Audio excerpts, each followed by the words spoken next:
Bab 3 Yunani. Negara-negara Barat.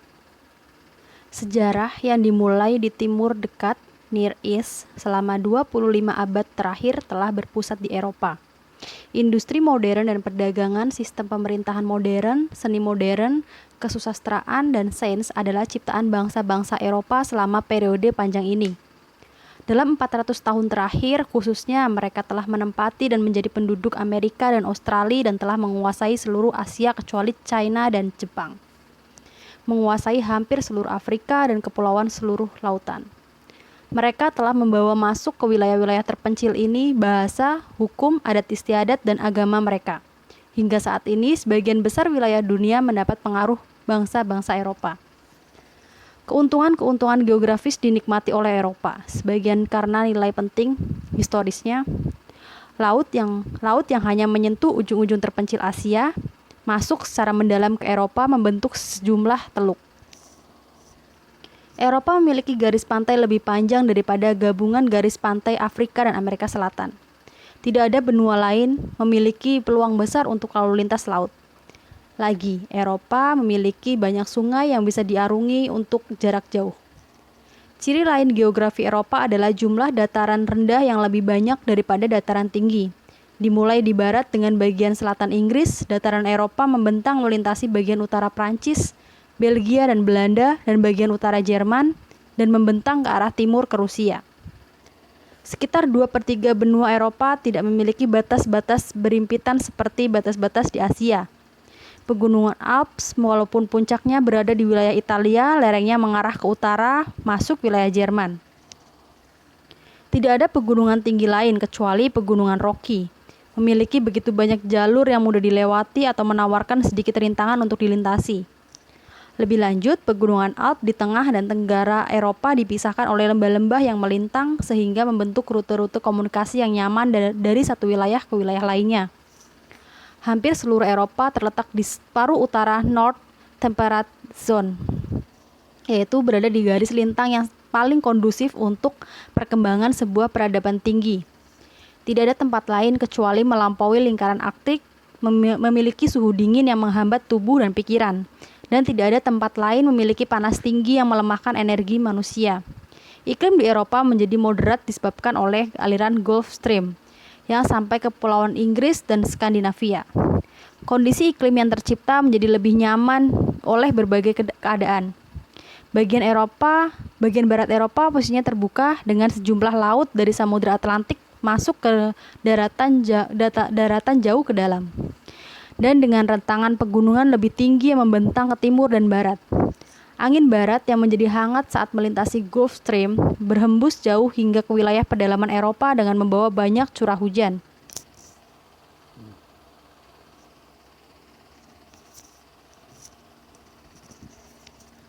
Kecuali di wilayah-wilayah seperti Spanyol Selatan, Italia, Yunani, dan Rusia Timur. Akibatnya Eropa menjadi satu-satunya benua tanpa padang pasir yang luas. Kita mengetahui di bab pertama bahwa Eropa dihuni oleh manusia selama masa Paleolitikum dan bahwa dengan pengecualian bangsa-bangsa penginvasi yang datang dari Asia di abad pertengahan, penduduk Eropa sekarang termasuk ras putih atau white race. Ras ini bisa dibagi menjadi 3 jenis ras. Jenis Baltik atau Nordic ditemukan di negara-negara Skandinavia dan seluruh daratan Eropa. Ras jenis ini dicirikan dengan kepala panjang dan ramping, tubuh tinggi, rambut sangat cerah, mata biru, corak kulit pirang. Ras jenis Mediterania Selatan ditemukan di Eropa Selatan dan pulau-pulau terdekatnya. Ras jenis ini memiliki ciri tubuh pendek dan corak kulit coklat, tetapi memiliki kepala panjang.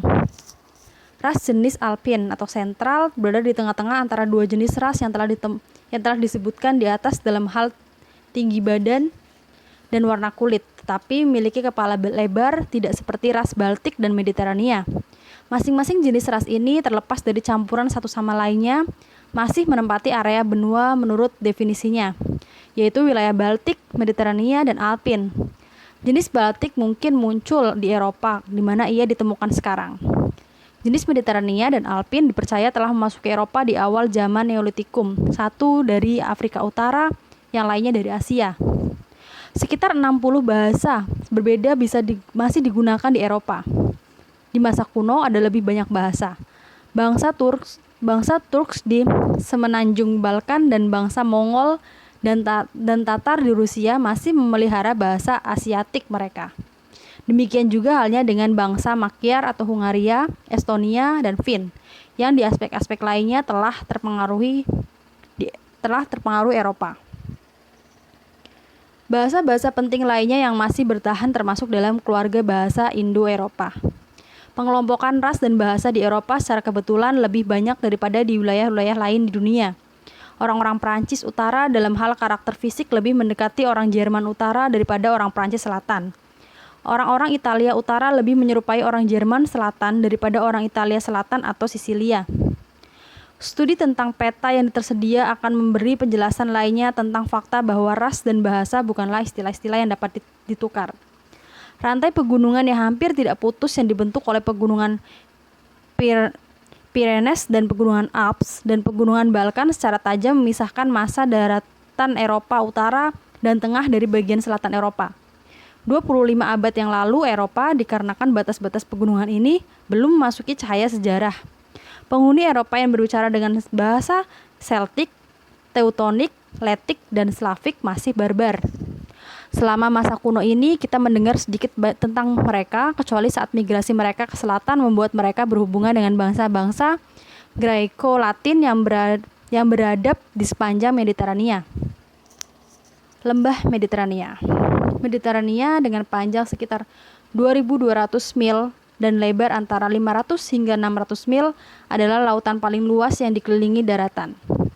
Laut Mediterania berbatasan dengan 3 benua, Eropa, Asia, dan Afrika.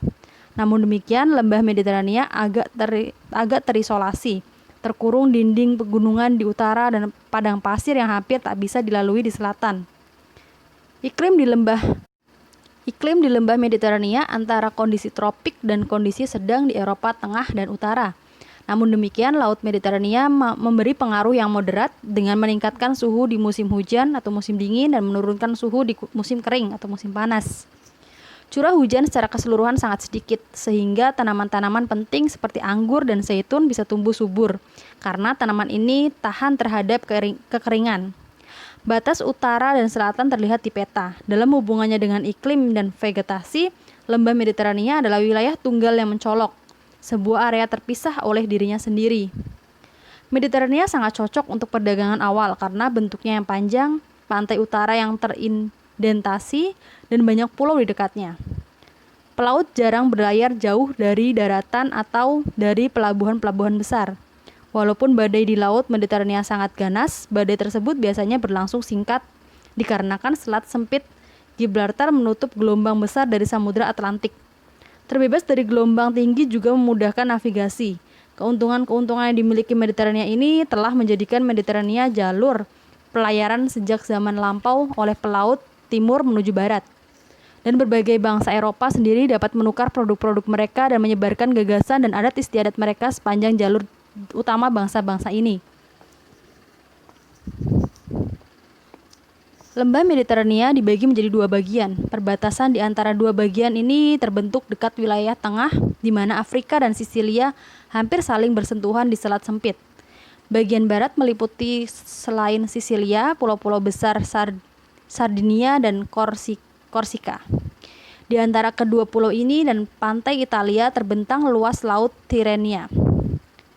Bagian timur meliputi Laut Adriatik, Ionia, dan Aegea. Laut Aegea memiliki peran penting dalam sejarah Yunani.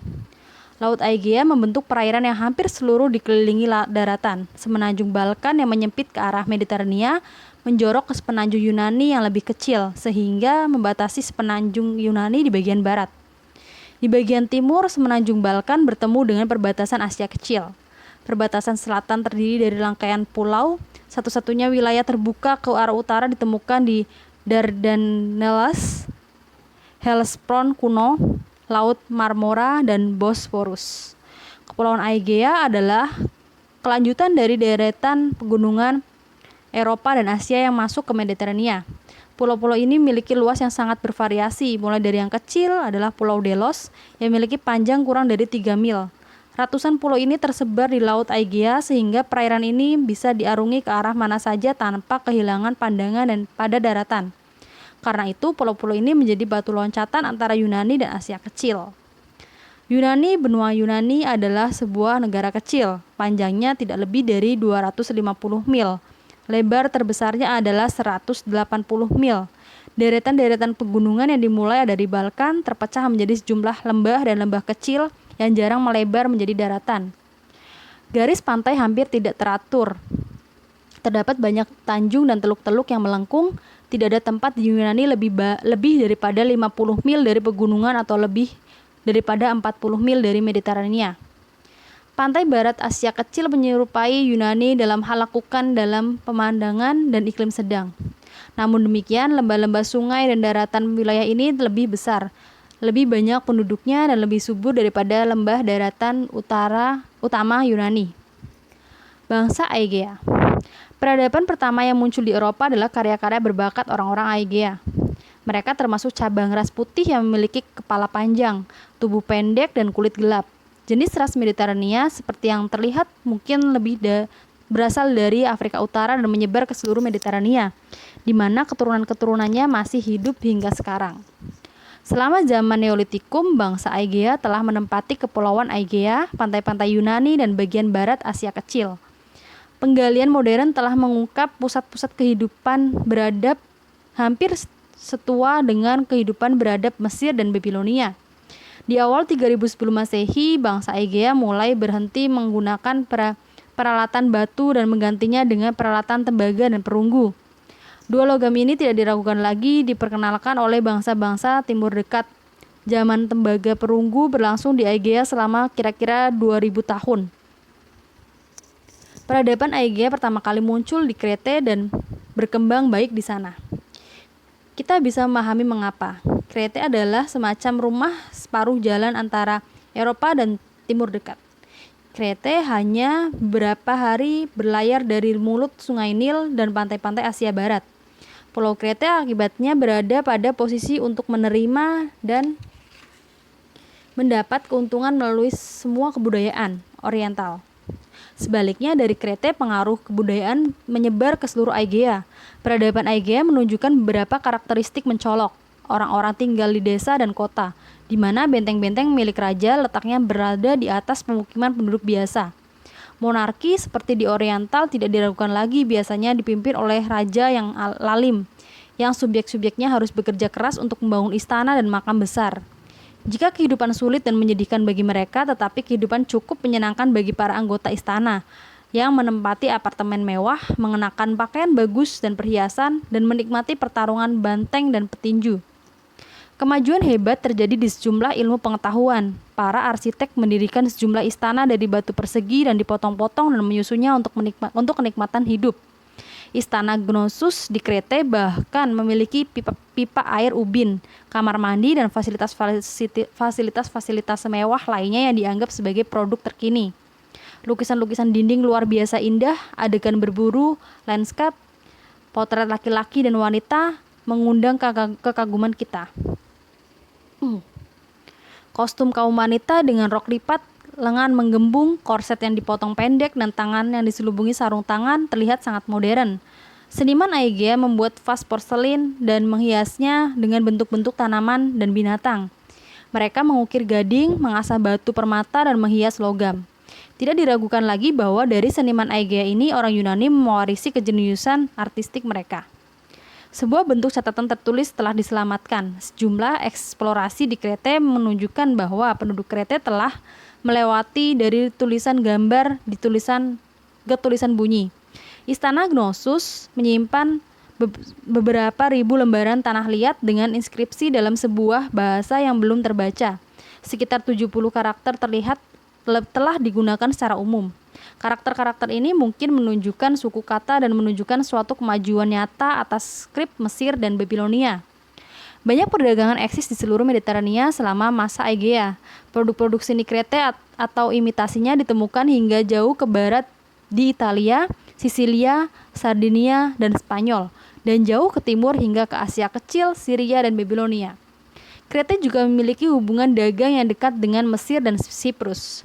Di masa-masa kuno, Krete adalah penguasa lautan dan para pedagang Krete mengungguli pedagang Fonesia sebagai pembawa barang dagangan antara Timur Dekat dan Eropa. Peradaban Aegea tidak masuk secara mendalam ke Eropa. Wilayah pedalaman Yunani tetap menjadi rumah bagi suku-suku barbar yang belum belajar bagaimana mendirikan kota, menciptakan objek-objek seni yang cantik atau mengarungi lautan antara tahun 1500 dan 1000 sebelum Masehi. Jalan-jalan terobosan destruktif mereka menyebabkan kemunduran peradaban Aegea. Yunani. Para penyerbu yang menempatkan wilayah Aegea ke dalam barbarisme adalah orang-orang bertubuh tinggi, memiliki kulit bercorak cerah, berambut kuning, bermata biru, mungkin adalah jenis ras Baltik atau Nordik. Bahasa mereka adalah bahasa Yunani yang termasuk keluarga bahasa Indo-Eropa. Mereka menjalani kehidupan nomaden sebagai pemburu dan penggembala. Ketika padang rumput tidak cukup untuk menopang domba dan ternak mereka, bangsa utara ini telah mulai bergerak ke selatan menuju lembah Danube dan kemudian melewati banyak terusan Balkan masuk ke Yunani.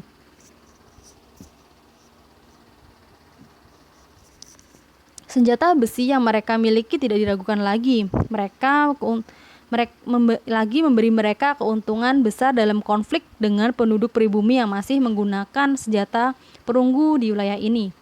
Kadang-kadang para penyerbu harus memusnahkan atau memperbudak penduduk dahulu.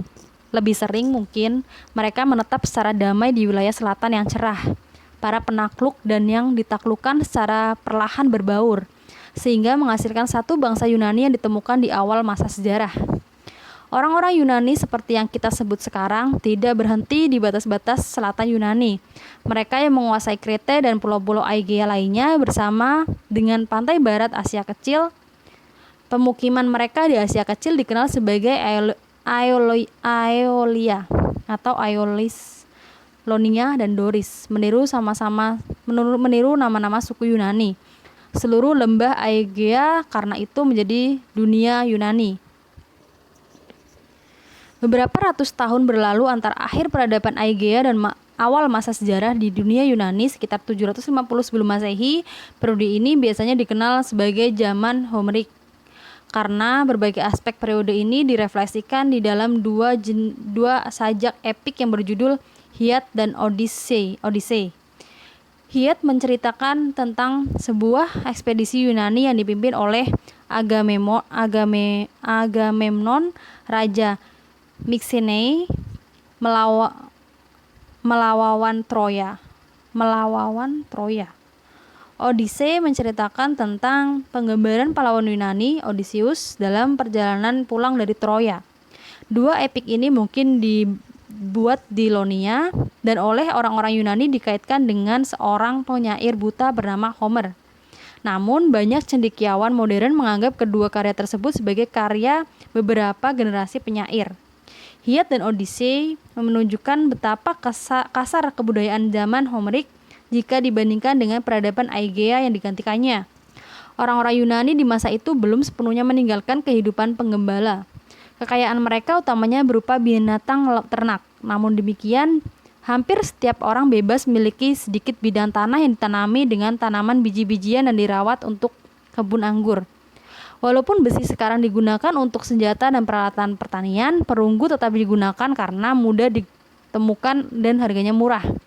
Perdagangan sedikit dilakukan. Orang-orang bergantung kepada pedagang Fonesia untuk barang-barang mewah yang tidak mereka hasilkan sendiri. Kelas pekerja terampil belum muncul. Tidak ada arsitek yang bisa membangun istana megah dan tidak ada seniman yang bisa melukis atau mengukir dengan keterampilan seperti yang dimiliki nenek moyang Aegea mereka. Kemunduran bangsa Yunani Homerik juga ditunjukkan oleh kegagalan mengembangkan sistem tulisan untuk menggantikan skrip Krete lama yang telah punah. Kehidupan sosial sangat sederhana. Para pangeran cenderung berkelompok dan membangun rumah-rumah. Para putri membawa air dan mencuci pakaian. Agamemnon, Odysseus, dan para pangeran lainnya tidak malu memotong daging dan memasak. Uang koin tidak dikenal. Nilai ditaksir dalam bentuk sapi atau dalam gumpalan emas dan perak. Peperangan berlangsung terus-menerus dan kejam. Pembajakan yang tumbuh subur di lautan yang tidak dilindungi dianggap sebagai pekerjaan terhormat. Pembunuhan juga sering terjadi. Pembunuhan harus diadili tetapi tidak melalui pengadilan dan hukum publik, tetapi lebih berupa dendam pribadi kerabat korban. Di lain pihak, baik Hyat dan Odyssey berisi banyak deskripsi tentang keluarga yang menawan. Tidak ada yang lebih hebat atau lebih mulia, ujar penyair, daripada ketika pria dan istri satu hati dan pikiran dalam sebuah rumah, kesedihan untuk musuh-musuh mereka, untuk kegembiraan teman-teman mereka, tetapi hati mereka sendiri tahu yang terbaik. Bangsa Yunani Homerik dan suksesor atau penerus mereka menyembah para dewa dan dewi. 12 dari mereka membentuk sebuah dewan. Dewan ini menyembah Olympus dan bertahta salju di Tesali Utara. Banyak dewa Olimpia merupakan personifikasi fenomena alam. Zeus, bapak para dewa dan manusia, seperti disebut Homer, adalah dewa surga yang mengumpulkan awan dalam badai dan menggulung kilat. Saudara dewa Zeus, Poseidon, menguasai lautan. Istri Zeus, Hera, menguasai kehidupan wanita dan terutama atas ritual suci perkawinan. Anak Zeus, Apollo, dewa cahaya yang menyingkirkan kegelapan dan kejahatan, menjadi contoh ketampanan yang jantan dan pelindung seni musik, puisi, dan penyembuhan. Athena, dewi yang muncul dari dahi Zeus, mewujudkan cita-cita kebijaksanaan dan semua nilai kewanitaan. Dewa-dewi ini dan dewa-dewi lainnya adalah laki-laki dan wanita sangat hebat, dengan nafsu dan selera kemanusiaan, tetapi dengan lebih banyak kekuatan daripada kekuatan manusia dan diberkahi dengan immortalitas. Secara moral mereka tidak lebih baik daripada penyembahan. Tetapi Homer yang kadang-kadang mewakili mereka sebagai sosok yang penuh dusta, jangak dan kejam juga bisa berkata, sesungguhnya para dewa yang diberkati tidak menyukai perbuatan buruk, tetapi mereka menghormati keadilan dan tindakan manusia yang benar. Gagasan-gagasan bangsa Yunani tentang kehidupan masa depan dimulai dari yang sederhana hingga ekstrim. Semua manusia seperti yang diperkirakan turun menuju Hades dan di sana menjalani keberadaan yang suram dan tidak menyenangkan. Hades Yunani menyerupai Seoul Yahudi dan dunia bawah tanah Babilonia untuk orang-orang yang sudah mati. Orang-orang Yunani percaya bahwa komunikasi dari para dewa diterima di tempat-tempat tertentu yang dinamakan orakel atau orakel. Orakel di Yunani tertua adalah orakel Zeus di Dodona Epirus. Di sini para pendeta membaca keinginan keahlian diiringi suara gemerisik di daunan pohon ek atau oak untuk Zeus.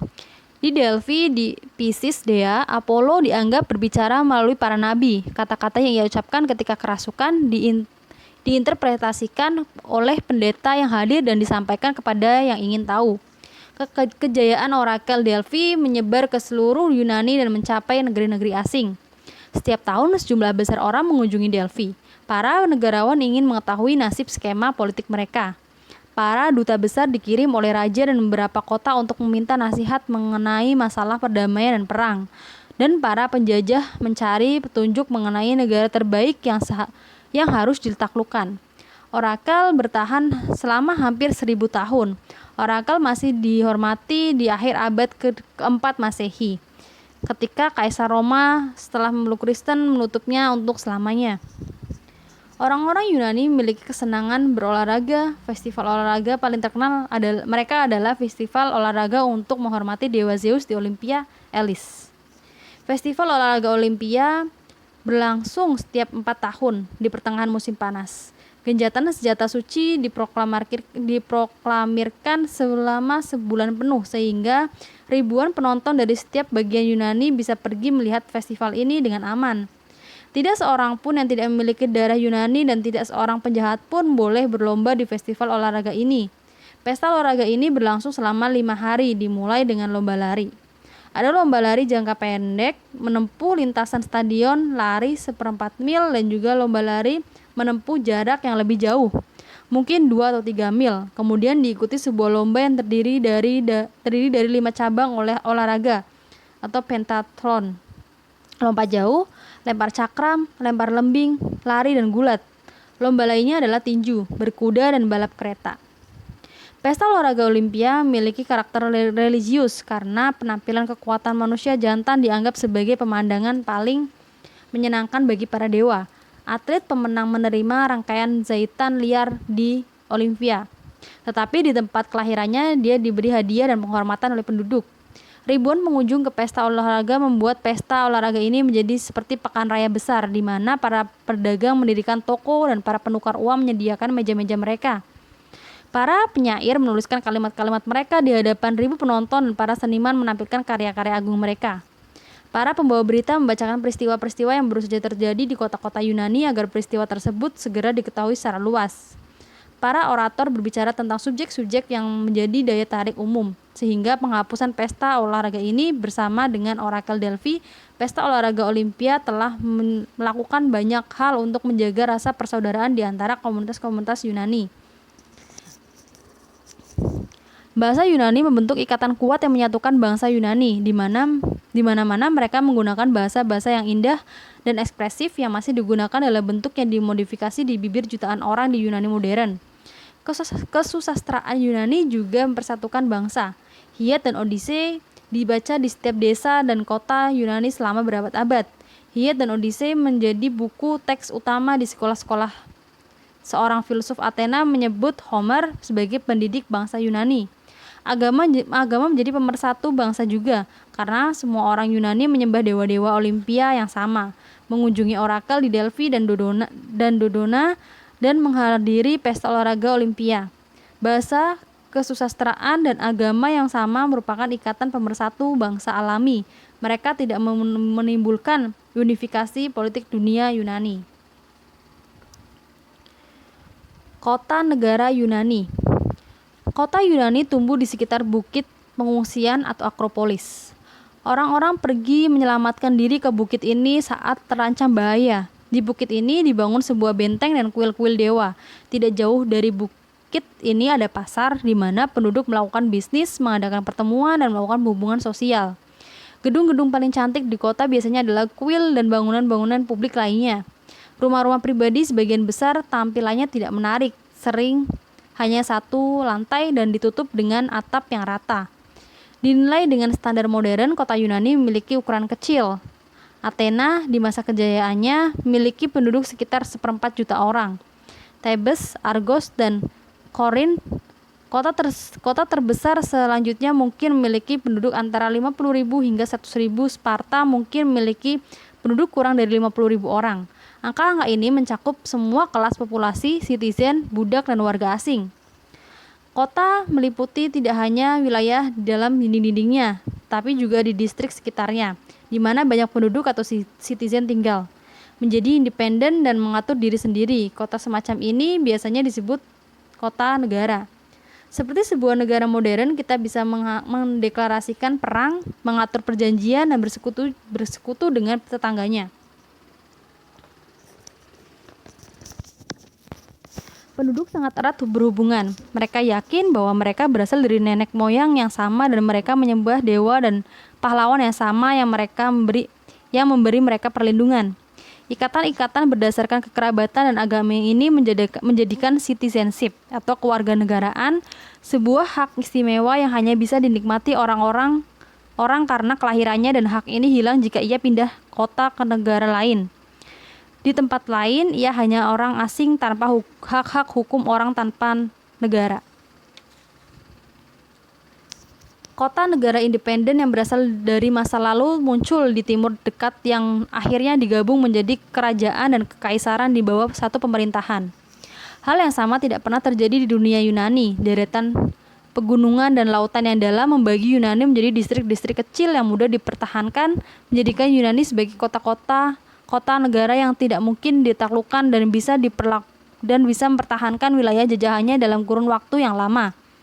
Banyak kota negara berada di kepulauan atau terpencar di sepanjang pantai Mediterania dan Laut Hitam. Hasilnya adalah bahwa orang-orang Yunani tidak pernah bersatu menjadi satu negara. Perasaan kota mereka atau patriotisme sipil mereka mengambil alih cinta mereka pada negara. Pengaruh agama kadang-kadang terbukti cukup kuat untuk menciptakan federasi suku atau negara kota yang tidak terlalu kuat yang dikenal sebagai ampistionis. Orang-orang yang tinggal di sekitar suaka ternama akan melihat festival-festival yang sama dan menjaga tempat ibadah mereka.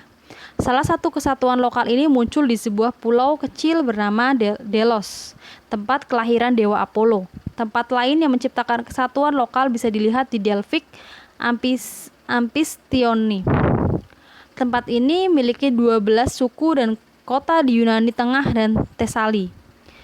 Mereka membentuk sebuah dewan federasi yang menguasai dan melindungi kuil Apollo di Delphi serta mengawasi pesta olahraga yang diselenggarakan di sana untuk menghormati dewa. Salah satu regulasi yang mengikat para anggota federasi adalah kami tidak akan menghancurkan setiap kota ampistionik. Kami tidak akan memotong aliran air ke setiap kota ampistionik. Sumpah serius ini tidak terlalu mencegah anggota federasi bertengkar satu sama lain dan bertengkar dengan tetangganya. Namun demikian, dewa federasi ini pantas mendapatkan sebutan sebagai agen perdamaian paling awal yang dikenal dalam sejarah. Selama zaman Homerik, setiap kota negara memiliki seorang raja, penggembala rakyat. Raja tidak memiliki kekuasaan absolut seperti di wilayah oriental. Raja lebih banyak atau lebih sedikit dikendalikan oleh sebuah dewan yang terdiri dari para bangsawan. Mereka membantu raja dalam membuat keputusan dan pengorbanan, mengikuti raja ke medan perang dan mengisi jabatan-jabatan penting kerajaan. Baik raja dan para bangsawan diharuskan berkonsultasi dengan rakyat mengenai masalah-masalah penting seperti memutuskan perang atau mendeklarasikan perdamaian. Warga negara atau citizen kemudian akan dipanggil untuk berkumpul di tempat luas semacam pasar di mana mereka meneriakkan persetujuan pada proposal yang diletakkan di depan mereka atau menunjukkan ketidaksetujuan dengan bersikap diam. Majelis rakyat ini memiliki sedikit nilai penting di zaman Homeric, tetapi kemudian dewan ini menjadi pusat demokrasi Yunani. Setelah terbukanya masa sejarah di Yunani, banyak kota negara mulai mengubah bentuk pemerintahan mereka. Di beberapa kota negara, misalnya Thebes dan Korin, para bangsawan menjadi cukup kuat untuk menghapus kerajaan. Monarki memberi jalan bagi aristokrasi kekuasaan para bangsawan. Di Sparta dan Argos, raja-raja tidak disingkirkan tetapi kekuasaan mereka banyak dikurangi. Beberapa kota negara di bawah kekuasaan perampas yang orang Yunani disebut tiran atau tiran. Seorang tiran adalah orang yang memperoleh kekuasaan tertinggi secara paksa dan memerintah demi keuntungan diri sendiri tanpa mematuhi hukum. Ada banyak tiran selama abad ke-7 dan ke-6 sebelum Masehi. Masih banyak kota negara lainnya mengalami siklus perubahan menyeluruh dari kekuasaan raja ke kekuasaan aristokrat. Kemudian kekuasaan tiran dan akhirnya ke demokrasi atau aturan populer. Kota negara paling utama dalam sejarah Yunani adalah Sparta dan Athena. Sparta didirikan di periode kuno oleh penyerbu Yunani di Yunani Selatan atau Peloponnesus. Bangsa penyerbu ini menaklukkan beberapa komunitas tetangga dan bersekutu dengan komunitas-komunitas lainnya. Sehingga menjelang 500 sebelum Masehi, kekuasaannya meluas melampaui wilayah Peloponnesus. Orang-orang Sparta adalah prajurit yang hebat, tetapi jumlah mereka lebih sedikit. Mereka tidak mempunyai industri yang penting, tidak memedulikan perdagangan, dan hidup bergantung pada hasil-hasil pertanian yang dikerjakan oleh orang-orang serf. Orang-orang Sparta tidak pernah membuat sesuatu yang bernilai dalam kesusastraan, seni, atau filosofi. Ketika tidak berperang, mereka menghabiskan waktu dengan latihan militer dan latihan perang. Bahkan pemerintah mereka menciptakan stempel perang. Sparta adalah sebuah monarki, tetapi karena ada selalu dua raja yang berkuasa secara bersamaan, maka tidak ada raja yang lebih kuat. Manajemen urusan kerajaan berada di tangan 5 orang, yang disebut Epros, yang dipilih setiap tahun oleh penduduk. Epros menemani raja dalam perang dan mengarahkan bagian mereka, membimbing dewan bangsawan dan majelis rakyat, mengawasi pendidikan anak-anak, dan mengawasi kehidupan pribadi setiap orang. Tidak ada tempat lainnya di dunia Yunani ada kesejahteraan individu yang secara menyeluruh berada di bawah kepentingan masyarakat. Kota negara Athena berdiri sangat kontras dengan Sparta. Orang-orang Athena menjelang 500 sebelum Masehi telah menyingkirkan para raja dan tiran, menggulingkan kekuasaan para bangsawan, dan telah menciptakan pemerintahan demokratis pertama di zaman kuno. Bagian-bagian selanjutnya akan menjelaskan demokrasi Yunani ini dan juga menjelaskan beberapa kontribusi kejeniusan orang-orang Athena pada kehidupan artistik dan intelektual umat manusia. Ekspansi kolonial Yunani. Orang-orang Yunani dengan lautan di depan pintu mereka secara alami menjadi pelaut, pedagang, dan penginvasi. Setelah pertengahan abad ke-8 sebelum Masehi, kota negara mulai membangun banyak pemukiman di sepanjang pantai Mediterania dan Laut Hitam. Zaman kolonisasi berlangsung selama 250 tahun. Perdagangan adalah satu motif untuk kolonisasi. Orang-orang Yunani seperti orang-orang Ponisia mampu memperoleh keuntungan besar dengan cara menukarkan barang-barang manufaktur mereka dengan makanan dan bahan-bahan mentah dari negara-negara lainnya. Penguasa wilayah adalah motif lainnya. Tanah Yunani yang tidak subur tidak bisa menopang kehidupan banyak penduduknya.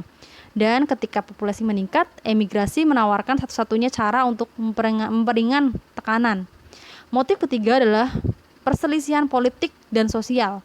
Banyak kota negara di periode ini memiliki banyak penduduk dengan sifat petualang yang siap mencari tanah asing sebagai tempat berlindung dari tekanan para bangsawan dan tiran. Mereka berharap menemukan lebih banyak kebebasan daripada di rumah sendiri. Koloni Yunani tidak sekedar sebuah pos dagang. Koloni Yunani adalah pusat kehidupan Yunani. Para kolonis tetap menjadi orang Yunani dalam hal bahasa, adat istiadat, dan agama.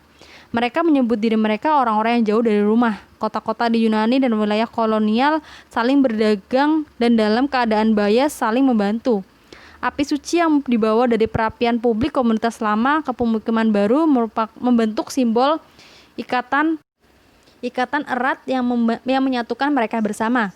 Orang-orang Yunani membentuk banyak koloni di sepanjang pantai Aegea Utara dan di kedua sisi terusan yang mengarah ke Laut Hitam. Pemukiman yang paling penting mereka di sini adalah Bizantium. Di tempat ini sekarang berdiri Konstantinopel. Sejumlah koloni yang berada di Laut Hitam adalah pusat untuk suplai ikan, kayu, wol, biji-bijian, daging, dan budak. Keuntungan besar akan diperoleh melalui perdagangan dilakukan oleh orang-orang Yunani yang bersedia tinggal di tempat liar dan tidak ramah. Orang-orang Yunani mereka merasa seperti di rumah sendiri di Italia Selatan, di mana iklim lembut, udara bersih, dan laut berkilau mengingatkan mereka dengan tanah kelahiran mereka sendiri. Mereka membuat banyak pemukiman di wilayah ini sehingga wilayah ini dikenal sebagai Yunani Raya atau Great Greece atau Magna Graecia. Salah satu dari wilayah ini adalah Cumae di pantai di utara Teluk Naples. Emigran dari Cumae sebaliknya membangun kota Naples yang di masa Roma menjadi pusat kebudayaan dan bahkan dewasa ini memiliki populasi Yunani yang besar. Koloni-koloni penting lainnya di Italia Selatan meliputi Taranto, Reggio, dan Messina.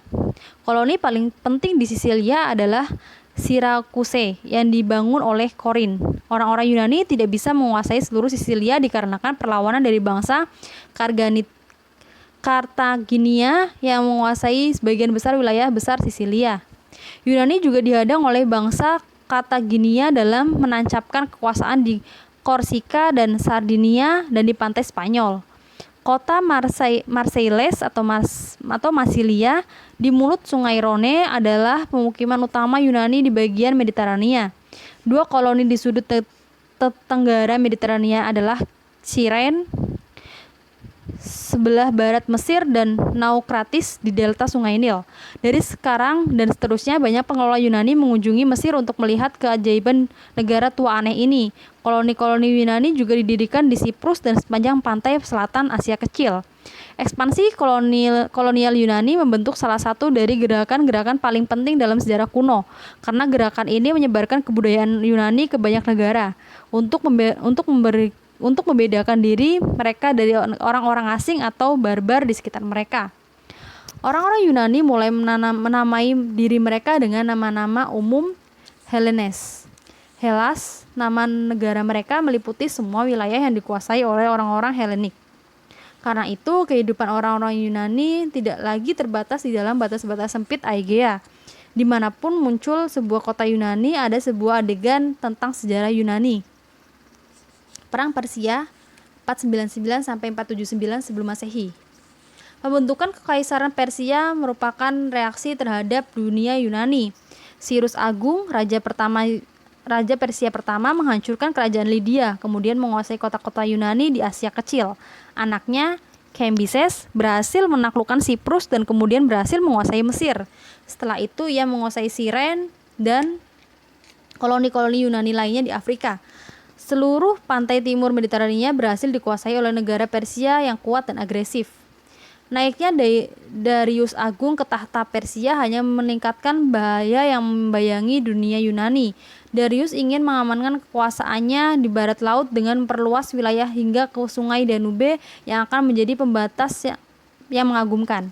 Karena itu, ia memasuki Eropa dengan sejumlah besar tentara dan melawan bangsa Siktia yang barbar dan suka berperang yang menempati kedua sisi sungai Danube.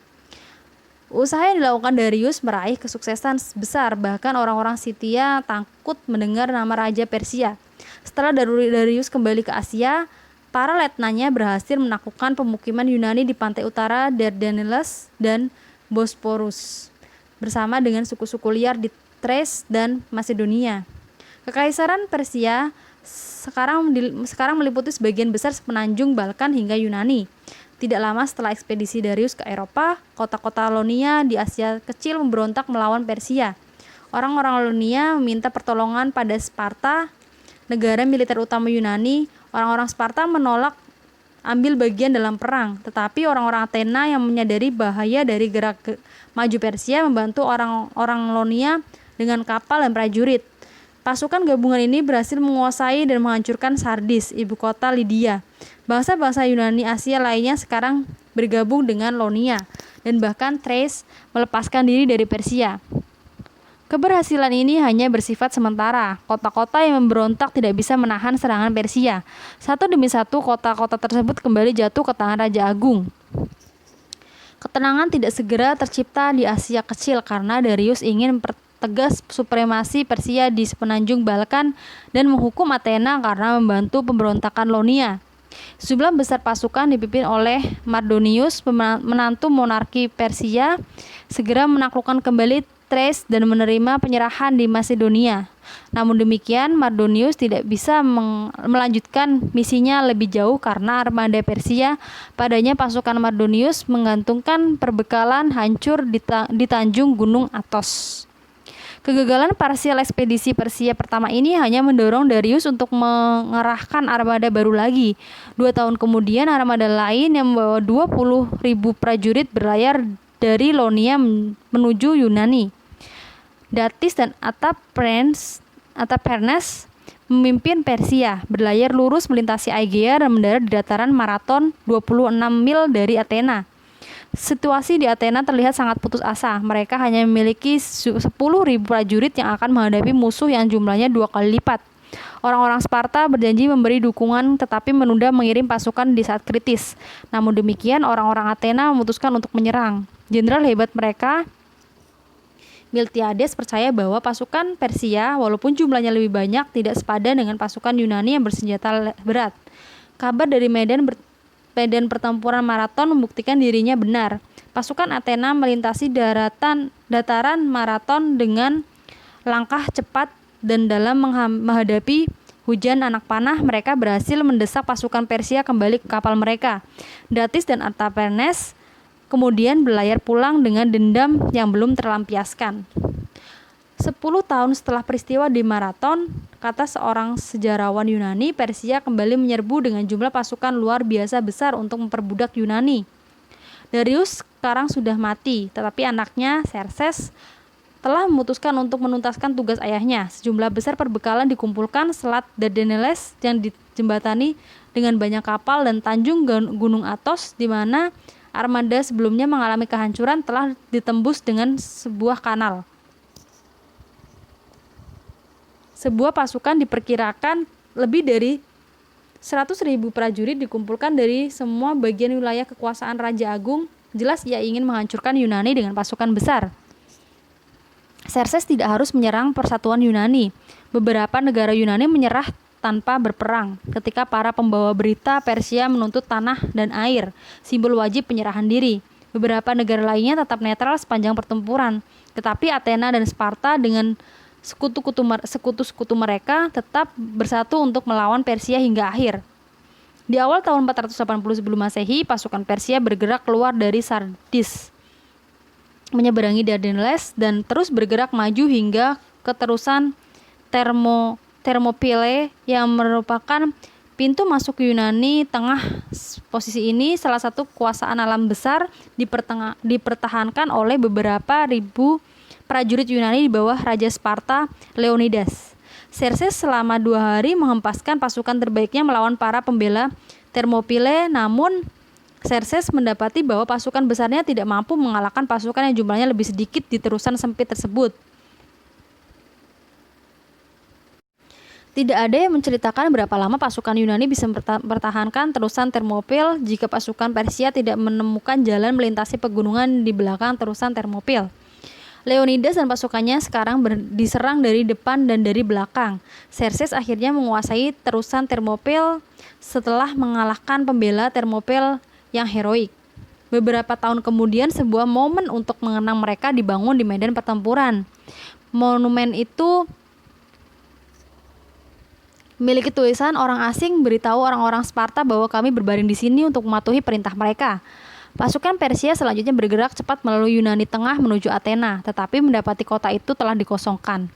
Atas nasihat Themistokles, para pemimpin terbaik Athena mundur ke tempat-tempat aman dan seluruh pasukan tempur Athena telah menaiki kapal. Armada Yunani yang sebagian besar terdiri dari perahu-perahu warga Athena di bawah komando Themistokles kemudian mengambil posisi di selat yang memisahkan Pulau Salamis dan Attika dan menunggu musuh. Armada Persia di Salamis memiliki lebih banyak kapal daripada armada Yunani, tetapi Themistokles percaya bahwa di selat sempit jumlah armada Persia yang banyak tidak akan menguntungkan Persia. Hal itu ternyata benar. Pasukan Persia bertempur dengan sangat baik, tetapi kapal-kapal mereka yang saling berimpitan tidak bisa bergerak dengan baik dan bahkan saling bertabrakan hingga hancur. Setelah pertempuran sepanjang hari, armada Persia yang tersisa mundur ke Asia Kecil. Raja Agung sendiri tidak memiliki hati untuk pertempuran lagi. Namun demikian, ia meninggalkan Mardonius dengan sejumlah besar pasukannya untuk menaklukkan daratan Yunani. Jadi krisis nyata dari perang belum juga berakhir. Mardonius melewati musim dingin di Tesali dengan tenang. Ia sedang mempersiapkan pasukan untuk kampanye perang musim semi. Sebaliknya, orang-orang Yunani membuat usaha akhir. Pasukan Sparta didukung oleh pasukan Athena dan sekutu-sekutu lainnya menghadapi musuh di dekat kota kecil Platea di Boeotia. Prajurit Yunani dengan tombak panjang, perisai besar, dan pedang berat berhasil mengalahkan musuh. Kira-kira di waktu yang sama, armada Persia yang tersisa mengalami kekalahan di Mykel. Di pantai Ionia, 2 pertempuran ini benar-benar mengakhiri perang Persia. Persia tidak pernah lagi berusaha menaklukkan Yunani. Perang Persia lebih daripada perang untuk supremasi antara 2 kekuatan yang berlawanan. Perang Persia adalah pertempuran antara timur dan barat, antara despotisme oriental dan demokrasi osidental. Jika Persia menang, peradaban barat yang baru dan kuat yang dikembangkan oleh Athena dan negara-negara Yunani lainnya akan dibenamkan. Mungkin selama beberapa zaman di bawah arus ide dan adat istiadat timur, kemenangan Yunani menyelamatkan Eropa untuk hal-hal yang lebih baik. Ini adalah kemenangan untuk kebebasan umat manusia. Athena 479 sampai 431 sebelum Masehi. Sejarah Yunani selama setengah abad setelah berakhirnya perang Persia berpusat di Athena. Athena adalah kota terpadat di antara kota-kota Yunani lainnya. Athena memiliki perdagangan luas di seluruh Mediterania dan Laut Hitam. Penduduk Athena sangat energik, pemerintahannya berbentuk demokrasi. Penduduk Athena juga menjadi wibawa sebagai hasil dari keberhasilan mereka mengalahkan Persia. Herodotus bahkan menyebut mereka, penduduk Athena, sebagai penyelamat Yunani, didampingi para dewa, kata Herodotus. Mereka mengusir penyerbu. Untuk menjauhkan bahaya serangan Persia lainnya, Athena membentuk sebuah liga defensif dengan sekutu-sekutu mereka di Asia Kecil dan Kepulauan Aegea. Liga defensif ini meliputi lebih dari 200 kota negara. Beberapa anggota yang lebih kaya setuju untuk menyediakan kapal dan kru untuk armada sekutu. Semua anggota lainnya lebih suka menyumbang dalam bentuk uang sehingga memungkinkan Athena untuk membuat kapal dan mempersenjatainya. Pejabat-pejabat Athena mengumpulkan pendapatan mereka yang digunakan untuk melindungi kuil Apollo di Pulau Delos. Liga Delian menjadi langkah paling menjanjikan yang dilakukan oleh Athena yang mengarah pada pembentukan pemerintahan federasi. Pemerintah federasi ini mungkin akan berkembang menjadi Amerika Serikatnya Yunani. Jika Athena menunjukkan lebih banyak kebijaksanaan dan keadilan dalam hubungannya dengan sekutu-sekutunya, sayangnya Athena menggunakan kekuatan angkatan laut yang dibangun dengan kontribusi Liga sebagai alat untuk menjadikan negara-negara sekutu bergantung pada Athena. Komunitas-komunitas Delian dipaksa menerima pemerintahan seperti pemerintahan Yunani, mempertahankan keberadaan garnisun Athena di tengah-tengah mereka, menyumbat prajurit untuk angkatan bersenjata Athena dan membayar upeti tahunan. Bahkan keuangan liga pada akhirnya ditransfer dari Delos ke Athena. Apa yang dimulai menjadi asosiasi sukarela negara-negara merdeka dari independen berakhir dengan menjadi kekaisaran Athena. Athena memerintah secara kekaisaran, tetapi mereka termasuk negara demokrasi, pemerintahan, dan kedaulatan rakyat. Tidak dikenal di Oriental kuno, demokrasi adalah kontribusi Yunani teristimewa, kontribusi Athena untuk peradaban. Athena sekarang tahu bagaimana ketidakadilan bisa menjadi saturan raja, tiran, dan aristokrasi yang memiliki hak-hak istimewa.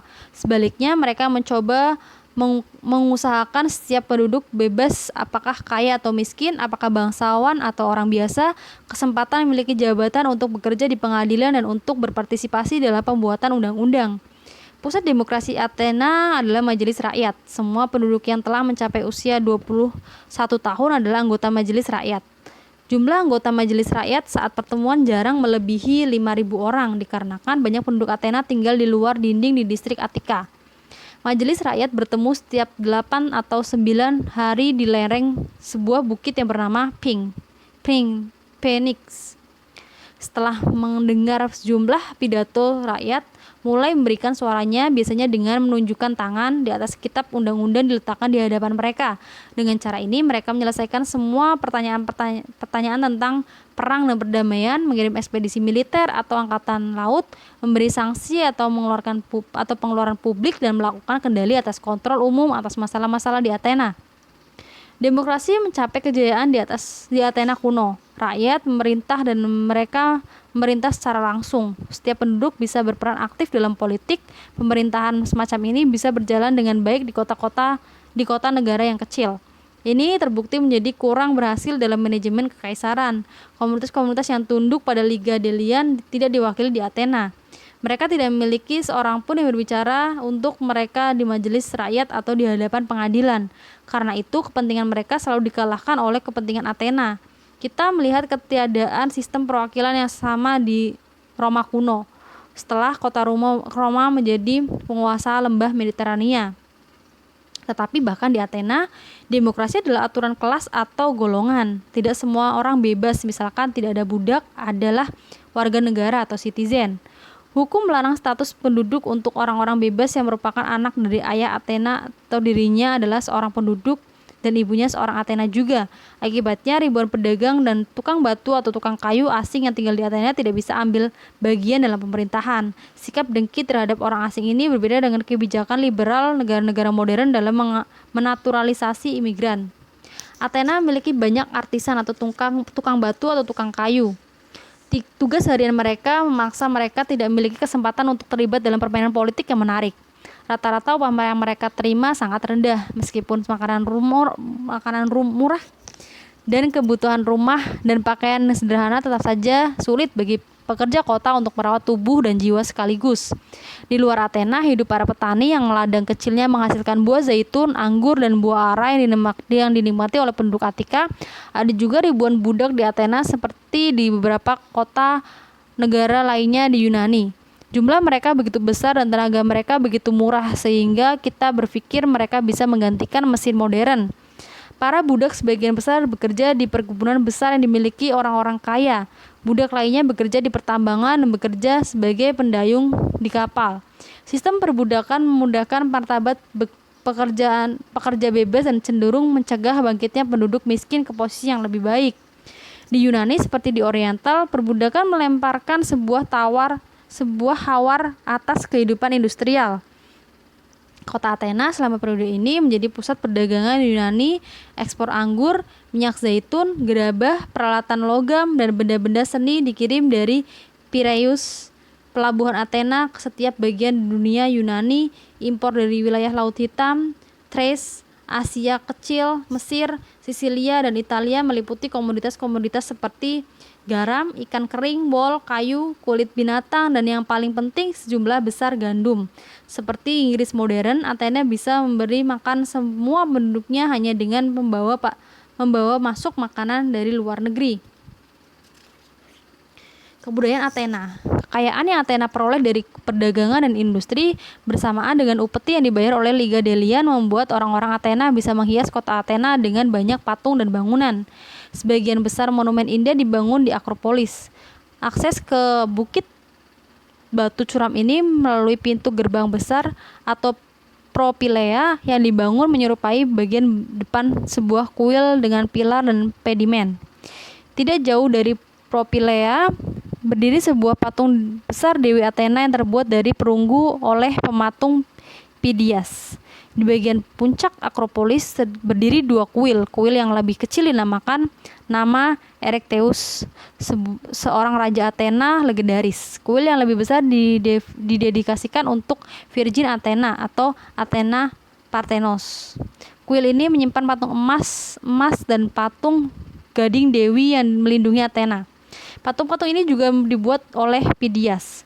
Kuil Yunani seperti Parthenon hanyalah bangunan berbentuk 4 persegi panjang dan diberi sejumlah pintu tetapi tanpa jendela dan dikelilingi oleh deretan tiang atau pilar tunggal atau ganda.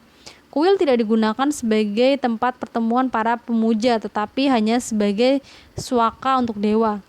Walau lebih kecil daripada struktur-struktur besar yang dibangun di Mesir, bangunan kuil di Yunani lebih cantik karena proporsinya yang serasi, garis simetrinya sempurna dan sangat indah. Parthenon sekarang berupa reruntuhan. Banyak patung indah yang dulu menghiasi bagian luar kuil masih bisa dilihat di British Museum di London. Menempel di satu sudut Akropolis, orang-orang Athena membangun sebuah tempat pertunjukan terbuka di mana berbagai pertunjukan diselenggarakan di pertengahan musim dingin dan semi di festival dewa Dionysus. Drama Yunani terlihat cukup aneh bagi kita. Tidak ada pemandangan indah, tidak ada panggung, hingga masa Roma dan adegannya sedikit hidup. Para aktor yang semuanya laki-laki jumlahnya tidak pernah lebih dari 3 atau 4. Mereka mengenakan kostum indah dan topeng fantastik. Narasi sebagian besar disampaikan dalam bentuk lagu oleh paduan suara yang mengiringi para aktor dan dalam lingkaran tari atau orkestra. Teater memiliki peran penting dalam kehidupan orang-orang Athena dan semua penduduk Yunani lainnya. Teater menjadi bagian parsial untuk mimbar gereja dan pers kita. Karena teater berhubungan dengan tema agama dan moral atau dengan tokoh utama dan permasalahan-permasalahan masa itu. Tragedi dan komedi yang dihasilkan oleh penulis drama Athena menjadi jenis kesusastraan baru, drama. Penulis drama menulis drama dalam ayat-ayat, tetapi ada juga penulis Athena yang belajar menulis dalam prosa. Penulis prosa hebat pertama adalah bapak sejarah Herodotus. Walaupun dilahirkan di Asia Minor, ia menghabiskan sebagian besar hidupnya di Athena, bergaul dengan masyarakat brilian dan berada di bawah pengaruh kesusastraan Athena. Herodotus menulis tentang perang Persia, tetapi juga menulis naratif yang menjelaskan tentang bangsa Mesir, Babilonia, dan bangsa-bangsa Oriental lainnya. Karyanya menjadi salah satu sumber utama informasi untuk sejarah kuno. Prosa Yunani lebih lanjut dikembangkan oleh para orator yang tumbuh subur di Athena yang demokratis. Orang-orang Yunani menciptakan filosofi yang merupakan sebuah usaha cerdas untuk membongkar misteri tentang keberadaan dan sifat manusia. Tidak seorang pun melakukan lebih di arah ini daripada orang Athena, Socrates, seorang pecinta kearifan sejati dan salah satu guru terbesar di segala zaman. Socrates tidak memiliki sekolah, ia tidak pernah menulis sesuatu. Ia hanya mengajar melalui percakapan dengan siapa saja yang memiliki keinginan untuk berdiskusi tentang masalah-masalah norma dan moral dan agama. Ketika tua, Sokrates dituduh tidak memiliki rasa hormat dan merusak kaum muda Athena melalui doktrin-doktrinnya. Akibatnya ia dihukum mati, tetapi filosofinya tidak musnah. Filosofi Sokrates menemukan seorang eksponen dalam diri Plato yang tulisan-tulisannya dikenal sebagai dialoges, mengambil bentuk pertanyaan dan jawaban yang Sokrates telah gunakan. Karya-karya Plato sangat mendalam dalam pikiran dan gayanya sangat mengagumkan. Mereka terus pengaruhi spekulasi filosofis hingga saat ini. Apa yang Yunani dan terutama Athena hasilkan dalam seni, kesusastraan, oratori, dan filosofi masih hidup di dunia. Banyak dari karyanya yang tidak tertandingi. Semua karya ini adalah inspirasi. Akibatnya tidak ada hal yang melebih-lebihkan dalam kata-kata sombong yang negarawan Perikles gunakan pada Athena di abad ke-5 sebelum Masehi. Kota kita sangat mengagumkan baik dan dalam damai atau dalam perang. Kita adalah pecinta keindahan, namun selera kita sederhana dan kita mengolah pikiran tanpa kehilangan kejantanan. Kita menggunakan kekayaan bukan untuk dibicarakan dan kesombongan, tetapi ketika ada kegunaannya atas kekayaan itu. Mengakui kemiskinan bukanlah aib bagi kita. Aib nyata adalah tidak melakukan sesuatu untuk menghindari kemiskinan. Penduduk Athena tidak mengabaikan negara karena ia memedulikan rumah tangganya sendiri, dan bahkan mereka yang terlibat dalam bisnis memiliki ide politik yang sangat adil. Kita sendiri menganggap orang yang tidak menunjukkan minat pada urusan-urusan publik bukan sebagai karakter tidak berbahaya, tetapi sebagai karakter tidak berguna. Pendek kata, Athena adalah sekolah bagi bangsa Yunani. Kemunduran negara kota Yunani 431 sampai 338 sebelum Masehi. Bangsa-bangsa Yunani patriotik selama perang Persia telah mewujudkan persatuan sementara dan telah berperang dengan gagah berani dikarenakan sebab yang sama. Ketika semua bahaya dari Persia berlalu, bangsa-bangsa Yunani mendapati ketidakmungkinan untuk melanjutkan sistem federasi. Antagonisme lama antara komunitas-komunitas yang berlawanan muncul lagi dalam semangat penuh.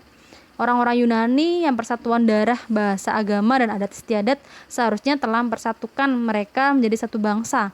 Berlanjut terbagi menjadi banyak kota negara yang independen dan sering bermusuhan.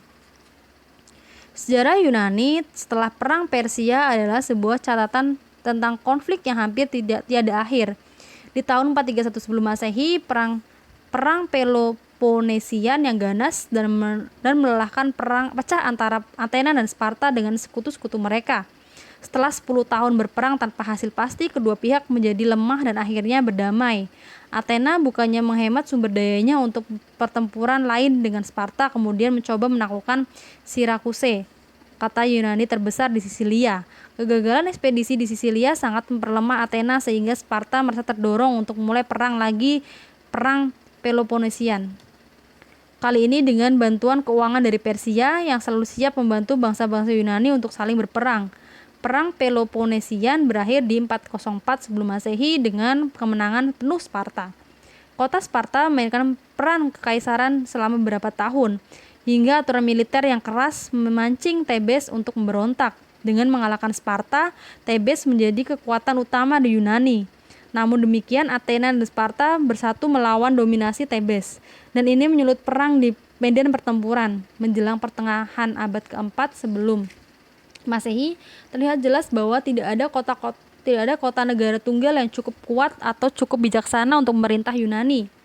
Pengaruh baru sekarang telah mulai dirasakan di dunia Yunani, pengaruh Masedonia.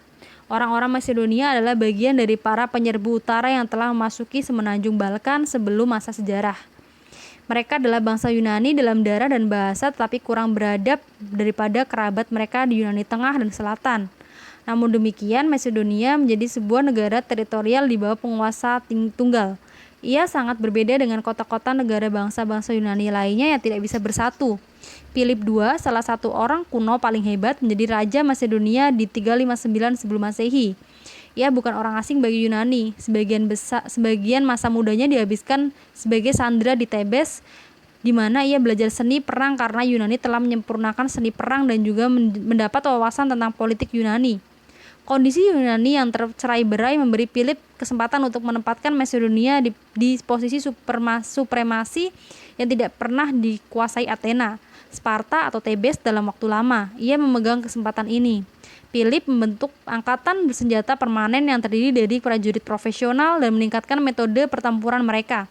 Karena itu pertempuran utamanya antara kelompok-kelompok infanteri yang membentuk dinding perisasi. Philip mempertahankan formasi dinding perisai, hanya ia memperdalamnya dan memberi para prajurit di belakangnya tombak yang lebih panjang. Kegunaan dinding perisai adalah menghadang bagian depan pasukan musuh, sementara prajurit berkuda masuk ke bagian samping musuh. Ketergantungan pada massa kavaleri untuk memperoleh kemenangan adalah sesuatu yang baru dalam peperangan. Ciri baru lain adalah penggunaan ketapel di medan pertempuran, sejenis artileri yang dapat melontarkan anak panah dan batu-batu besar hingga jarak 300 yard ke posisi musuh.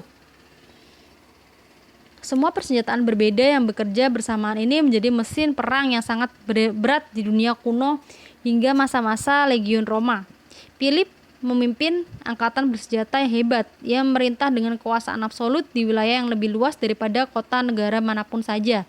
Dan ia sendiri memiliki kejeniusan yang untuk perang dan diplomasi. Untuk keuntungan semacam itu, Raja Macedonia mulai menaklukkan Yunani yang tidak bersatu. Keberhasilan penting pertama Philip adalah kemenangan di Thrace Barat. Di sini ia mendirikan kota Filipi dan menguasai beberapa pertambangan emas. Pendapatan dari tambang ini membuatnya dapat mempersenjatai pasukannya dan siap untuk mengirim armada perang. Selanjutnya, Philip menjadikan Macedonia negara maritim dengan menguasai kota-kota Yunani di semenanjung Chalcidice.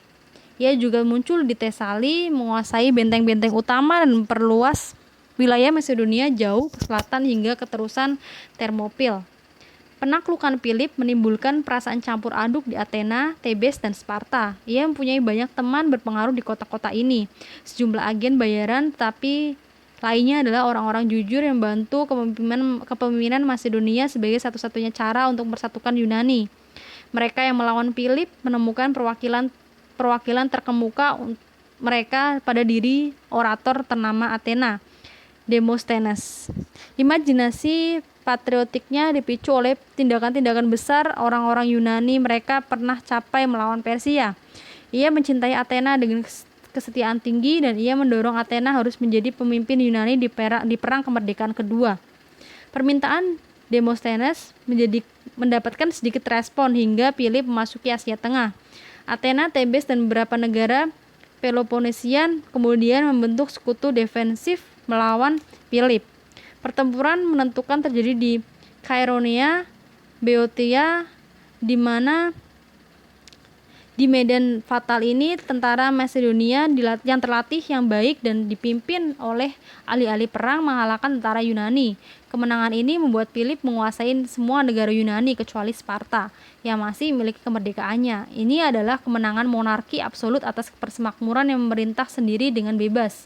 Kota negara telah memiliki hari-hari mereka. Mereka tidak lagi menjadi kekuatan utama dalam sejarah. Energi besar Philip sekarang mendorongnya ke langkah selanjutnya dalam program ambisiusnya. Ia memutuskan melakukan rencana-rencana yang telah lama dihargai oleh orang-orang Yunani untuk menaklukkan Asia Kecil dan mungkin Persia.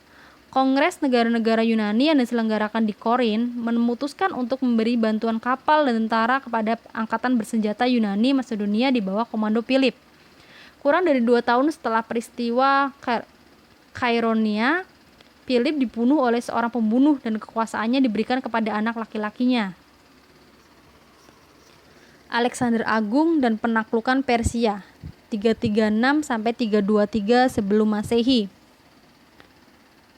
Alexander menjadi raja Macedonia ketika ia hanya berusia 21 tahun. Ia memiliki tubuh besar seperti ayahnya, pikiran tajam, dan keinginan tegas. Ibunya, seorang wanita ambisius, memberitahu Alexander bahwa darah Asiles mengalir di tubuh Alexander dan meminta Alexander melebih tindakan-tindakan pahlawan Yunani. Kita tahu bahwa ia mempelajari liat dalam hati dan selalu membawa salinan liat dalam kampanye militernya. Alexander muda berkembang menjadi seorang atlet hebat, terampil di semua olahraga dan berlatih di setiap latihan peperangan. Tetapi Alexander juga berpendidikan baik. Ia mempunyai Aristoteles, orang yang paling terpelajar di Yunani, sebagai tutornya. Pengaruh filsuf ini yang menginspirasi Alexander dengan kekaguman dan pada peradaban Yunani tertanam dalam diri Alexander sepanjang hidupnya. Situasi yang Alexander hadapi pada saat naik tahta mungkin telah mengabaikan spirit yang kurang bangsawan. Philip tidak hidup cukup lama untuk menyatukan wilayah-wilayah yang dikuasainya. Kematiannya tidak diharapkan menjadi tanda bagi kebangkitnya pemberontakan wilayah melawan Macedonia. Suku-suku Thrace memberontak dan Yunani siap menjawab panggilan Demosthenes untuk memberontak, tetapi Alexander segera menertibkan kerajaannya. Setelah menghancurkan Thrace, Alexander menuju Yunani dan mengepung Thebes. Thebes dikuasai dan dihancurkan, penduduknya dijual sebagai budak. Nasib Thebes membuat negara-negara lainnya menyerah tanpa perlawanan. Dengan Yunani ditenteramkan, Alexander bisa melanjutkan invasinya ke Persia. Kekaisaran Persia tetap utuh sejak pemerintahan Darius Agung. Persia adalah kekaisaran yang terdiri dari banyak bangsa berbeda, dan ikatan persatuan bangsa-bangsa ini bersumpah setia pada Raja Agung. Sumber daya Persia yang berupa manusia dan kekayaan sungguh luar biasa besar. Namun demikian, dengan tekanan dari luar, berbagai peristiwa membuktikan bahwa Persia tidak bisa melakukan perlawanan efektif terhadap angkatan bersenjata Yunani Macedonia. Dengan tidak lebih dari 50.000 prajurit, Alexander menghancurkan sebuah kekaisaran yang selama 2 abad timur dekat berada di bawah kekuasaannya. Alexander memasuki Asia Kecil dekat dataran Troy yang dibuat menjadi terkenal oleh nenek moyang legendarisnya, Asikles. Lalu mengalahkan pasukan-pasukan musuh dengan sedikit kesulitan dan kemudian bergerak ke selatan menguasai kota-kota Yunani di sepanjang perjalanan. Wilayah barat Asia Kecil segera dibebaskan dari kekuasaan Persia. Sementara itu, Darius bergerak menuju dataran sempit Isus di antara pegunungan Syria dan Mediterania. Di wilayah yang sempit, pasukan besar tidak berpengaruh apa-apa. Alexander meyakini hal ini dan menyerang dengan seluruh pasukannya. Setelah perlawanan sengit, pasukan Persia menyerah, berbalik, dan melarikan diri. Pertempuran sekarang menjadi pembunuhan massal dan karena menjelang malam, pasukan Macedonia berhenti melakukan pembunuhan massal. Selanjutnya Alexander adalah menguasai Tyre. Kota Phoenicia ini yang menjadi markas besar angkatan laut Persia, terletak di sebuah pulau setengah mil dari pantai. Alexander bisa mendekati pulau ini dengan membuat jalan lintasan yang tinggi antara pantai dan pulau. Alat pelantak kemudian menghancurkan dinding, pasukan Macedonia menyerbu ke dalam dan Tyre berhasil dihancurkan. Dan akhirnya kekuasaan besar di timur dekat menjadi tumpukan puing-puing. Dari Tyre, Alexander memimpin pasukannya melalui Palestina menuju Mesir. Pejabat Persia di Mesir memberikan sedikit perlawanan dan orang-orang Mesir sendiri menyambut Alexander sebagai seorang pembebas.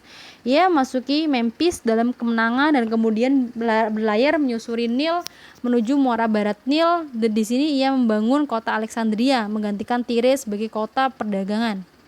Alexander kemudian bergerak menuju ke timur dengan mengikuti rute perdagangan kuno. Alexander mencapai Euphrates, lalu melintasi sungai Euphrates dan Tigris, dan di sebuah dataran tidak jauh dari runtuhan Nineveh, ia mendapat perlawanan dari pasukan Persia.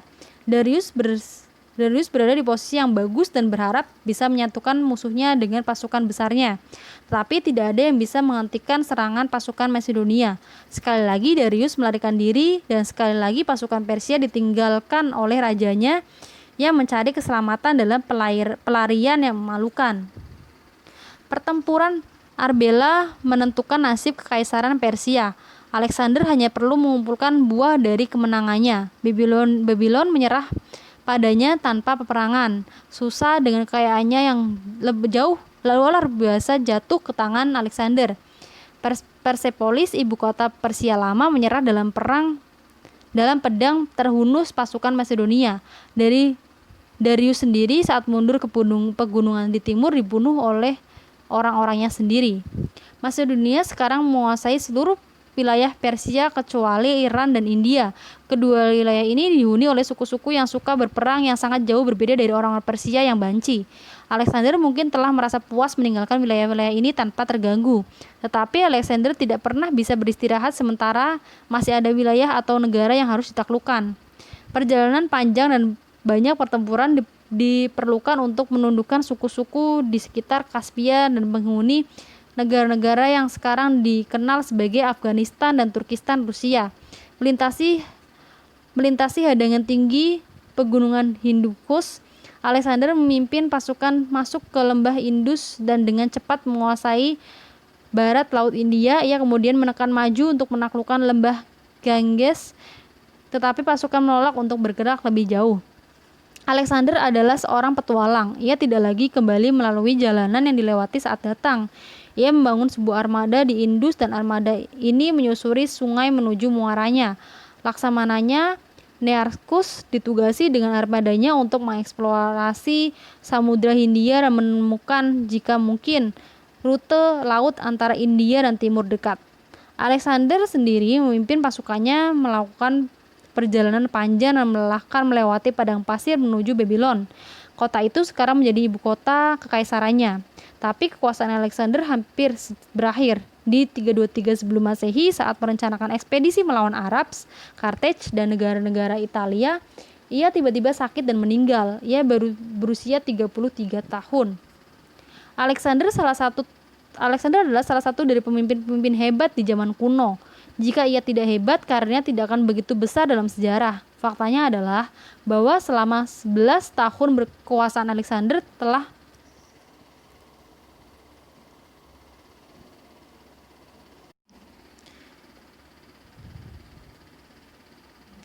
membuat kesan yang telah tahan lama di banyak dunia kuno. Dengan kemakmuran Alexander, Yunani kuno berakhir. Selama 200 tahun berikutnya kita mengikuti tidak hanya perkembangan bangsa tunggal, tetapi penyebaran secara perlahan peradaban Yunani di Timur Dekat. Kita memasuki zaman Yunani Oriental atau Helenistik. Zaman Helenistik, kekaisaran yang diciptakan Alexander tidak bertahan. Kekaisarannya pecah dengan cepat menjadi sejumlah kerajaan-kerajaan Helenistik, meliputi Masedonia, Syria, dan Mesir. Kerajaan-kerajaan ini diperintah oleh dinasti-dinasti yang diturunkan oleh Alexander. Tapi tiga negara ini tetap independen walaupun perbatasannya berubah-ubah hingga era ekspansi Roma di Timur Dekat. Penaklukan Alexander dan pembentukan kerajaan Helenistik menyebabkan hilangnya batas-batas yang telah lama memisahkan Eropa dan Asia. Karena itu Timur Dekat menjadi terbuka lagi pedagang, tukang batu, dan tukang kayu Yunani, filsuf ilmuwan, dan penulis Yunani. Akibatnya Oriental yang luas, tidak aktif dan tidak progresif mengikuti aktivitas aktif orang-orang Hellas. Orang-orang Hellas membawa serta kebudayaan Helenik mereka dan menjadi guru bagi orang-orang yang Hellas sebut barbarian. Proses penyebaran pengaruh Hellas ke Oriental dimulai oleh Alexander yang mendirikan tidak kurang dari 70 kota di Mesir, Asia Barat, Asia Tengah, dan bahkan di India. Para pengganti Alexander melanjutkan membangun kota pada skala yang lebih luas. Tidak seperti kota-kota negara Yunani lama, kota-kota Helenistik tidak memperoleh kemerdekaan. Mereka menjadi bagian dari kerajaan di mana mereka membayar upeti atau pajak kepada penguasanya. Dalam penampilannya, kota-kota baru ini berbeda dengan kota-kota di Yunani. Mereka memiliki jalan lebar dan kadang-kadang diberi penerangan di malam hari, suplai air yang bagus, dan tempat mandi, teater, gimnasium, dan taman. Pondasi bagus semacam ini menjadi tulang punggung Helenisme di Timur Dekat. Penduduk mereka, apakah orang Yunani atau barbarian, berbicara menggunakan bahasa Yunani dan menulis dalam bahasa Yunani. Untuk pertama kali dalam sejarah, bagian terbesar dunia beradab memiliki bahasa yang sama. Beberapa kota Helenistik hanya menjadi pos garnisun di jantung provinsi-provinsi jauh di atau sepanjang perbatasan. Kota-kota lainnya seperti Alexandria di Mesir, Seleucia di Babilonia, Antiok di Syria, dan Rhodes di Pulau Rhodes berkembang menjadi pusat-pusat bisnis. Melalui kota-kota ini, produk-produk Asia bahkan dari India dan Cina sampai di Yunani. Para raja, bangsawan, dan orang-orang kaya sekarang mulai membangun istana, mempekerjakan banyak pelayan untuk mengerjakan banyak pekerjaan rumah, dan memiliki furnitur bagus, karpet, permadani, kapal, emas, dan perak, dan karya seni yang sangat indah. Standar kehidupan mengalami peningkatan dan dengan diperkenalkannya kemewahan. Orang Yunani dan Oriental saling bertukar ide dan komoditas. Apa yang dicapai orang Yunani dalam seni, kesusastraan, filosofi, dan sains menjadi familiar bagi orang Mesir, Babilonia, dan orang-orang Oriental lainnya. Sebaliknya, orang-orang Oriental memperkenalkan pada orang Yunani pencapaian mereka dalam alam pikiran. Pencapaian timur dan barat sebagian besar berlangsung di Alexandria, Mesir. Alexandria menjadi pusat Helenistik utama karena letaknya yang tidak tertandingi untuk perdagangan dengan Afrika, Asia, dan Eropa. Penduduknya tidak hanya orang Mesir, Yunani, dan Masedonia, tetapi juga Yahudi, Syria, Babilonia, dan orang-orang Oriental lainnya. Populasi Alexandria meningkat cepat, dan menjelang masa Kristus, Alexandria sebanding dengan Roma dalam hal luasnya. Para penguasa Masedonia di Mesir menjadikan Alexandria ibu kota mereka dan melakukan banyak hal untuk menghias Alexandria dengan bangunan-bangunan publik dan karya agung seni Yunani. Kota Alexandria memiliki museum kerajaan atau kuil Muses, sebuah universitas dengan aula perkuliahan, taman botani dan zoologi, observatorium, astronomi, dan sebuah perpustakaan besar. Perpustakaan Alexandria ini memiliki koleksi buku dan bentuk manuskrip papirus atau kulit domba dengan jumlah lebih dari 500.000 gulungan atau hampir segala sesuatu telah ditulis di zaman kuno. Karya-karya yang lebih penting secara hati-hati diedit oleh cendekiawan Alexandria yang kemudian menyuplai edisi karya klasik standar untuk perpustakaan kuno lainnya. Orang-orang terpelajar di Alexandria juga menerjemahkan ke dalam bahasa Yunani berbagai produk kesusastraan Oriental, termasuk Hebrew Old Testament, Perjanjian Lama Yahudi. Sains juga berkembang baik di Alexandria karena para profesor yang tinggal di museum dengan biaya publik memiliki tempat penelitian yang tenang dan menyenangkan. Banyak kemajuan berlangsung di masa ini dalam bidang matematika, astronomi, fisika, geografi, anatomi, kedokteran, dan cabang-cabang ilmu pengetahuan lainnya. Orang-orang Yunani dalam investigasi mereka pasti telah dibantu banyak oleh pengetahuan ilmiah Mesir kuno dan Babilonia kuno yang sekarang terbuka bagi dunia sains Yunani Oriental yang selanjutnya disampaikan kepada orang-orang Roma dan kemudian dikenal oleh kaum Muslim dan Kristen di abad pertengahan. Selama periode setelah kekuasaan Alexander, banyak kota negara Yunani mulai menyadari bahwa kemerdekaan yang sangat mereka dambakan hanya bisa diperoleh lewat persekutuan. Mereka kemudian membentuk Liga Aetolian di Yunani Tengah dan Liga Asaean di Peloponnesus. Liga Asaean di Peloponnesus menjadi liga yang lebih penting. Kepentingan liga terletak di tangan majelis atau kongres, di mana setiap kota, apakah besar atau kecil, mempunyai satu suara. Majelis yang bertemu 2 kali setahun memilih seorang jenderal atau presiden, menarik pajak, meningkatkan angkatan bersenjata, dan melakukan semua urusan asing. Kota-kota dalam masalah lokal terus menikmati kebebasan lama mereka.